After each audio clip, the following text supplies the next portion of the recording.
Good afternoon, ladies and gentlemen. This is an album cover coming at you with another game. This is a professional game from the replay pack, the first replay pack that Artosis put on TeamLiquid.net. So, yeah, I'm very excited about this. This map is, of course, Scrap Station, and this is a ZVZ. We've got Artosis here, the blue Zerg, in the right position. And in the left position, we have got the red Zerg, who, his name is in Korean, and I don't actually read or speak Korean. So, yeah, if you happen to know what this says, if you happen to can translate this, I would greatly appreciate it, because I don't know who this is. I do know, obviously, he is a good StarCraft 2 player, because he wouldn't be playing against Artosis if he wasn't.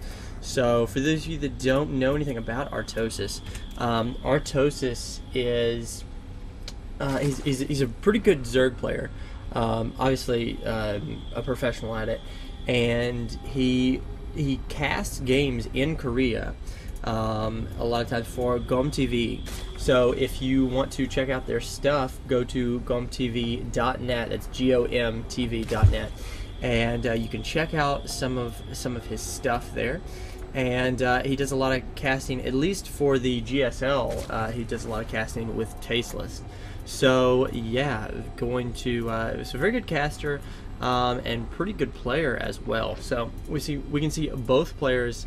Looks like, let's look at the income. Okay, it looks like Artosis is just gonna keep macroing at this point. He actually has not thrown down. Okay, he went for a fast expand. So, and meanwhile, the red Zerg went for, it looks like, gas then pool. So more obviously one base approach, whereas Artosis is just going for the fast expand. And really on Scrap Station you can get away with this fairly easily, because the entrance to your natural expansion has two entries.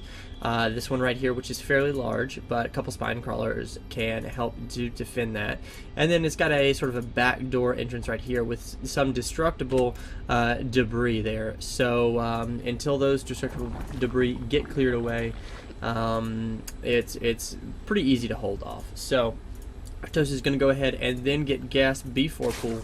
So he is obviously switching into getting some sort of tech out. It looks like he probably, I would say, is going to go ahead and get Zergling speed on the way. However, the red Korean player does have, let's see, okay, he does have 8 Zerglings out on the field right now, while Artosis has none. Okay, actually, he does spawn 6, and he's got a Banesley Nest on the way.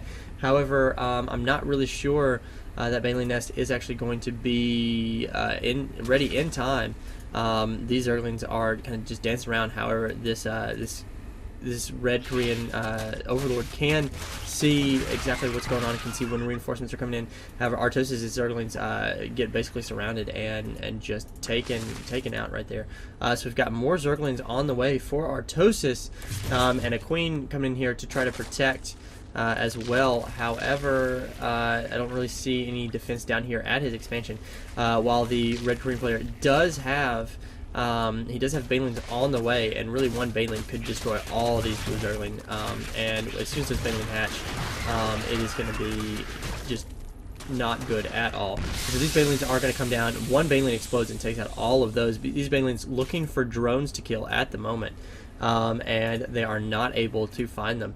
However, Artosis does have Banelings of his own right now. However, let's look at the army tab, actually the units. Right now it is actually 12 Zerglings and 22 Zerglings, 18 Zerglings and 2 Banelings of the red Korean to about 5 Banelings. So it's definitely, whenever you go for this fast expand, you really have to be careful as far as being able to handle this kind of early pressure. And even Baneling there, proving to be very effective. But really, right now, so much of Zerg vs. Zerg comes down to a science And looks like this hatchery is going to be taken out.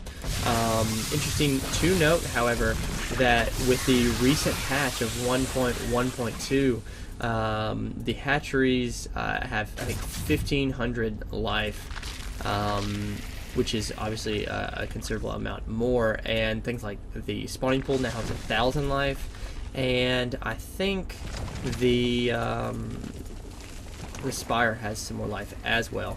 But Artosis does have his Overlord out here, and he can tell when things are going to come in. He's also got an Overlord here, so he's going to know when the Korean player is going to try to expand. But the Red Korean player's army, obviously he's focusing pretty much just on army, at least here he has been. So, but Artosis is aware of this right now, and he's still got an Overlord down here, and he's still got two larvae here. So he can go ahead and make a drone here and then make a hatchery. However, the Korean player does have his Overlord right here, so he's going to be able to spot that. And Korean player just pulling back right now. He obviously lost tab. Actually, the resources lost is about the same because, of course, whenever those banelings do blow up, they blow up, and you don't have them anymore. So, two Zerglings with speed here, just getting run by. Going to see exactly what is going on, seeing if there's any tech, seeing if there is a lair on the way, and of course did spot that. So those two Zerglings do pay for themselves and allow Artosis to move out a little bit across the map. Both with his Banelings and Zergling army. But very, very smart. You're going to go ahead and send and actually just one Baneling here out front to try and go ahead and catch a couple Zerglings off guard. But right now, the Korean player is microing very well. And Artosis Banelings, though, really doing the damage there. And if Artosis can sneak in some Banelings here in the middle line, all of those Zerglings, all of those drones just got taken out. That was huge for Artosis. That is an excellent. Now, yeah, if we look at the resources lost tab, Artosis has lost about 500 minerals less than the Red Korean player. And he is forced to throw down a spine crawler and going to go ahead and get his second gas. So we could see possibly some sort of maybe layer attack because right now Mulus would be great against all of these Zergling and Baneling because of course they can't hit any of those. So we are going to see actually a Hydralisk Den and an Infestation Pit from Artosis. Artosis really likes his Hydralisk. We've seen against Terran, but we're also going to see some Hydralisk against these Zergling and Baneling mixture. So it'll be interesting to see how he does hold this off. He's got an Evolution Chamber, but he hasn't actually gotten any upgrades so far yet. And he's going to get the pathogen glands for his infestor. He's going to go ahead and be able to basically cast neural parasite.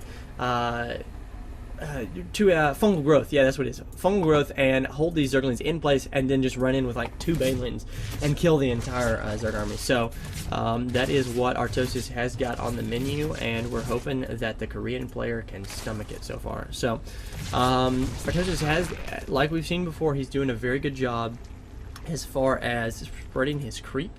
And the Korean player is actually going to get a Hydralisk Den as well. So and not actually doing a great job as far as spraying his creep. He is going to try to secure an expansion, while it looks like Artosis is going to throw down his expansion as well. But Artosis has continued to actually make his lead a little bit bigger now, as he is up almost about 700 minerals or resources there at this point. So definitely he had the pressure put on him early on, but right now he's working very well. He's got a Roach Warren actually on the way as well, and we do see the missile attacks, okay, that are going to benefit the Hydralisk and the Roaches that we should see. Also, something to note is that the Roach range has been increased. It is